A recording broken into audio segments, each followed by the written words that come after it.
తెలంగాణ వ్యాప్తంగా భారీగా కురుస్తున్న వర్షాలు, తాండూరు పట్టణ భారీ వర్షాల కారణంగా లోతట్టు ప్రాంతాల్లోని ప్రజలందరూ అప్రమత్తంగా ఉండాలని తాండూరు బీజేపీ పట్టణ అధ్యక్షుడు నాగరం మల్లేశం మాట్లాడారు.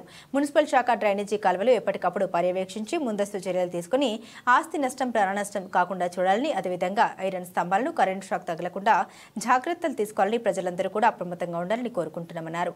ముఖ్యంగా చిన్న పిల్లల్ని వర్షం సందర్భంలో బయటకు రానియకుండా చూడాలని చెప్పేసి వారి తల్లిదండ్రులకు కోరుకోవడం జరుగుతుంది. పాత కట్టడాలు, పాత ఇండ్లు ఉన్న వాటిని పర్యవేక్షించి ముందస్తు జాగ్రత్త తీసుకోవాలని చెప్పేసి మున్సిపల్ శాఖ వారిని కోరడం జరుగుతుంది. అందరికీ నమస్కారం. తాండూరు పట్టణ ప్రజలకు ముఖ్య గమనిక, వర్షం చాలా తీవ్ర స్థాయికి వచ్చేసింది. లోతట్టు ప్రాంతాలకు కానీ డ్రైన్స్ ఉన్న దగ్గర చిన్నపిల్లల్ని బయటికి రానియకుండా, అదేవిధంగా ఐరన్ కరెంటు స్తంభాల దగ్గరికి ఎవరిని వెళ్లకుండా జాగ్రత్తగా ఉండాలని చెప్పేసి, అదే విధంగా స్టూడెంట్స్ కానీ ఎవరైనా రోడ్లు కూడా గుంతలమయం అయిపోయాయి.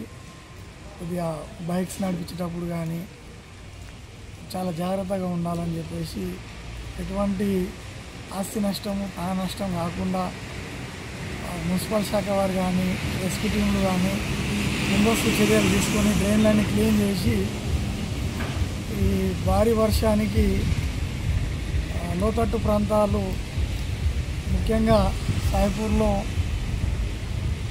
లోతట్టు ప్రాంతాలు ఎక్కువ ఉన్నాయి కాబట్టి జాగ్రత్తలు ముందే తీసుకోవాల్సిందిగా అందరినీ కోరుతూ, ఏవైనా పడిపోయే స్టేజ్లో ఉన్న గృహాలు ఉంటే కూడా, లేకపోతే వేరే కట్టడాలు ఉంటే కూడా వాటి మీద కూడా ధ్యాస ఉంచాలని చెప్పేసి మున్సిపల్ శాఖను కోరుతూ, ముందుగా రోగాలు కూడా ప్రబలిల్లకుండా సరైన చర్యలు తీసుకోవాలని చెప్పేసి పట్టణ ప్రజలకు మరియు మున్సిపల్ శాఖ సిబ్బందికి, ముఖ్యంగా పిల్లలను చాలా జాగ్రత్తగా ఉంచుకోవాలని చెప్పేసి ప్రతి ఒక్కరిని కోరుతున్నాం. భారత్ మాతాకి జై.